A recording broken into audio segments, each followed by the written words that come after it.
doesn't matter if it's Wabbit season or Duck season, because when it comes to classic 90s cartoons produced by Steven Spielberg, it's reboot season.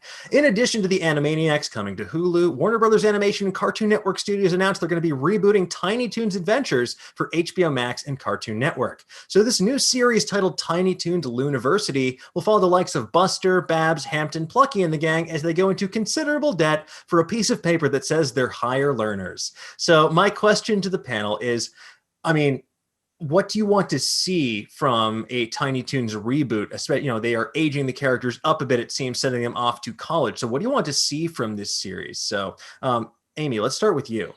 I guess the first thing, it sounds maybe weird, and I know kids watch, it's mainly for kids. Kids are the ones who are going to be watching it, but I would like to see, amidst the hijinks and the shenanigans, a little bit of some real world, maybe not situations, but definitely real world themes that kind of, I think were missed in the 90s, where it was just all about fun and hijinks. And maybe this time around, they can learn something,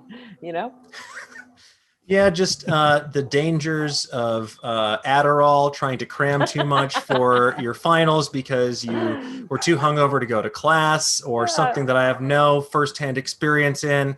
So yeah, I do agree. They have a great opportunity here, and I don't think that, same with Animaniacs, like they always found a way to speak to both sort of the children watching and adults watching at the same time. I think that's something that those sort of Spielberg animated series necessary.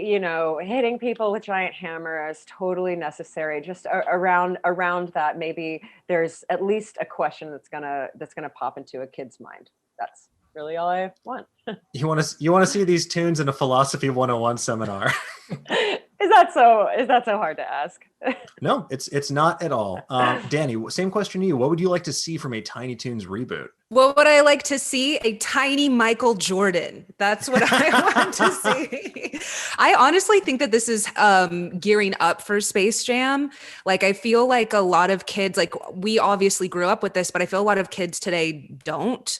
Like my niece and nephew don't really watch Looney Tunes, even though I know it was rebooted. So I think that this is specifically a push to get them back into this IP.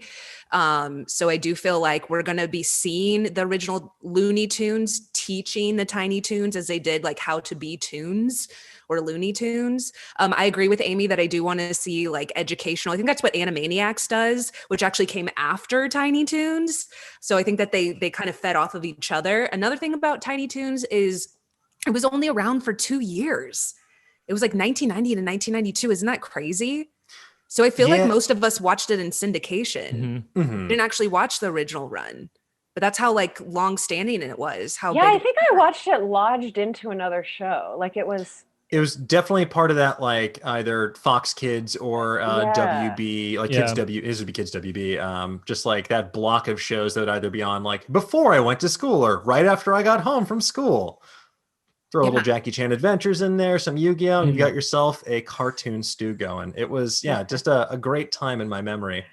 But I'm curious, with this sort of trend of 90s, like this sort of, Hollywood in a larger sense is obviously strip mining our youthful nostalgia for profit in the cynical view, but like, I think you could still do some very cool, savvy stuff like what we're seeing with the Animaniacs trailer right now, and hopefully with this series as well. But are there any other 90s animated series that are in need of a reboot that have not yet been announced? Ian? I would have said Animaniacs, obviously, a couple months ago, or maybe a year or so ago. But other ones I would love to see, especially with Disney Plus right now, I would love to see an X-Men animated series reboot. I mean, people love that show, and it's on Disney Plus right now, I believe. So I'm wondering if Disney is looking at the numbers, deciding if they think they're going to be able to, do another boot of that.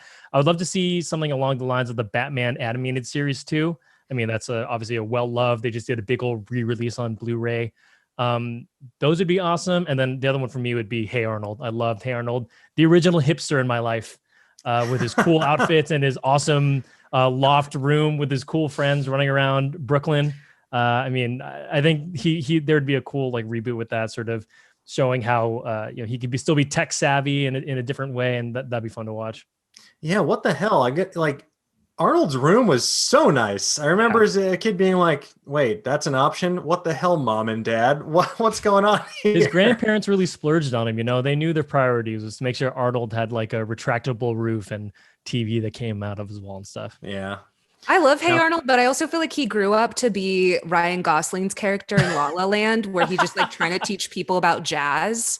Like, I feel like that's who he grew up. So like, keep him young.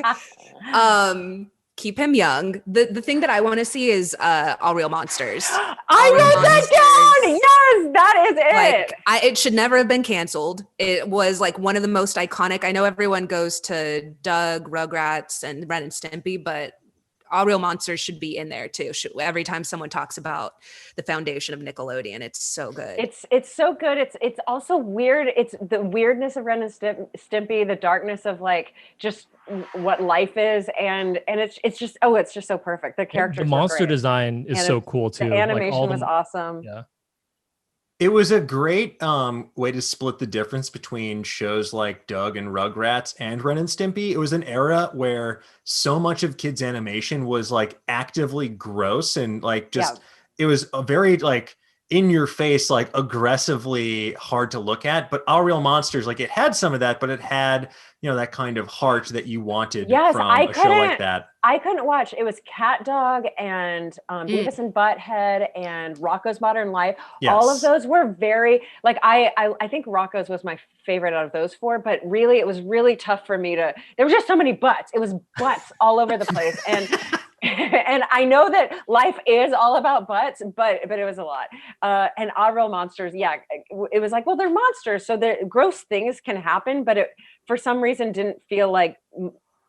My human body was on display. I don't know what's going on. I just saw my butt in those animated butts and I didn't like it. Sometimes when you gaze into the abyss, it gazes back. I saw a couple people in the chat and Captain Fatbush saying Freakazoid, which I think is a fantastic answer. Like that, especially right now, you could do some really fun stuff where even if it's a more sort of like adult animation leaning reboot, you could really lampoon the superhero genre and have a good time with that while capitalizing on nostalgia. Let's see what else. We have Michael Hurd saying Big Bad Beetleborgs. Okay. I will get that greenlit for you. We have Marbo Four saying Pirates of Darkwater and Bruce Paulson saying Ghostbusters. I have to say, I'm going to drop another one in here because you saying that, I was like, oh, maybe Scooby-Doo. But then I remembered my boyfriend's nephew watches Scooby-Doo crossed over with Batman. And I'm like, okay, like, I don't know what's going on here. I will say, quick side note, if you haven't read any of these, DC Comics did a fantastic series of crossovers and original comics based on Hanna-Barbera characters, and the one about Snagglepuss and the one about the Flintstones are both phenomenal. Highly recommended. I felt weird recommending them, and I was like, this is like high art. Like this is very, very good indeed. So definitely check them out, and not just for a nostalgia sake. I read the Flintstones one, and you will cry.